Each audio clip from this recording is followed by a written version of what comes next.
Пияз қабығының қайнатпасы қандай ауруға ем? Пияздың қабығы бірталай дертке дауа. Пияздың емдік қасиетін көпшілігіміз білеміз. Суықтап ауырғанда көбірек пияз жейміз. Мұрнынан су аққанда пияздың сөлін тамызамыз.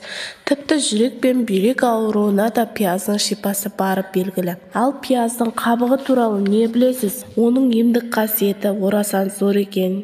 Естігенсіз бе? Сізге таңсық тақырып болса, видеоны соңына дейін көріңіздер. Тіркеліп, лайк басып, қоңыраушаны басып кетіңіздер. Пияздың қабығы Е, В, С дәрумендеріне, калий, магний, темір, мырыш және күкірт элементіне бай. Сонымен қатар құрамындағы каротин, кверцетин сынды заттарының арқасында вирусқа, инфекцияға қарсы күрестен күшке ие. Пияздың қабығы терінің саулығын жақсартады әрі жасартады. Жүрек қан тамыр ауруларының алдын алады. Еркектің қуатын арттырады.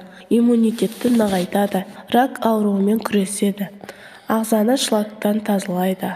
Аяқ ауруларын емдейді. Шаршауды басып, қуаттандырады. Ағзаны құрттан арылтады. Ішек жолдарын реттейді. Асқазан жұмысын жеңілдетеді.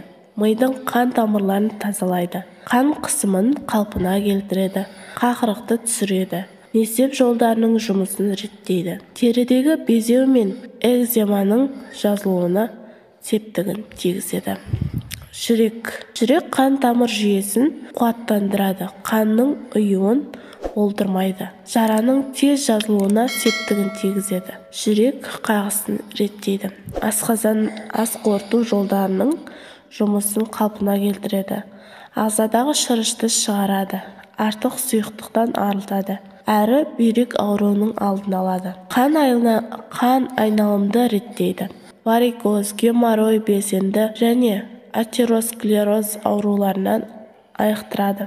Ағзадағы артық тұзды шығарып, буынның айналасындағы ауруларды емдейді. Инфекциямен күреседі. Суыққа, вирусқа, саңырауқұлаққа қарсы шипа. Сонымен қатар қайызғақ, табанның қотырын, тері ауруларын, қабыршақтануды, терінің сезімталдығы мен тегістігін емдейді.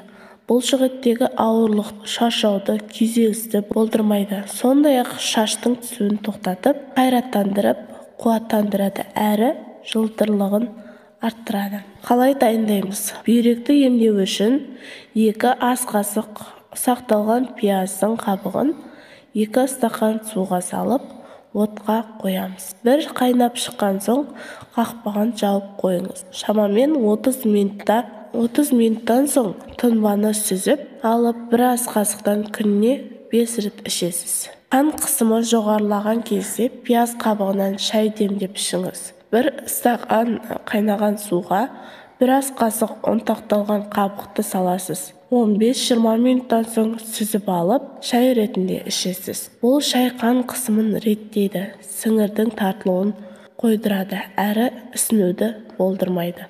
Сонымен қатар бас ауруынан айығасыз, суық тигізуден сақтанасыз. Тәбетіңіз артып, қан тамырларды тазалайды. Ал холестериннен құтылып, тамырдың саулығын арттырғыңыз келсе, мына тұнбаны дайындап ішесіз. Ол үшін 1 ас қасық ұнтақталған қабықты 1 стақан араққа саласыз. 2 аптадай күн тимейтін жерге тұндырып қою керек. Осы уақыт өткен соң тұнбаны сүзіп алып, 20 тамшы өсімдік майын қосасыз. Дайын болған тұнбаны 2 апта бойы тамақтанудан жарты сағат бұрын қолданасыз.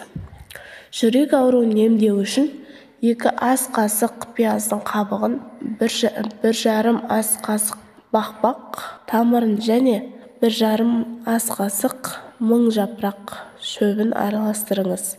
Оны 1,5 литр қайнаған суға салып тұндырасыз.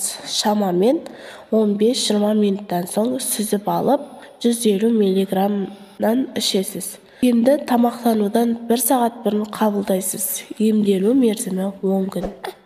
Видеоны соңына дейін көргендеріңізге рахмет. Пайдалы, керекті видеолар көп деп салып отырамын. Тіркеліп, лайк басып, қоңыраушаны басып кетіңіздер. Рахмет.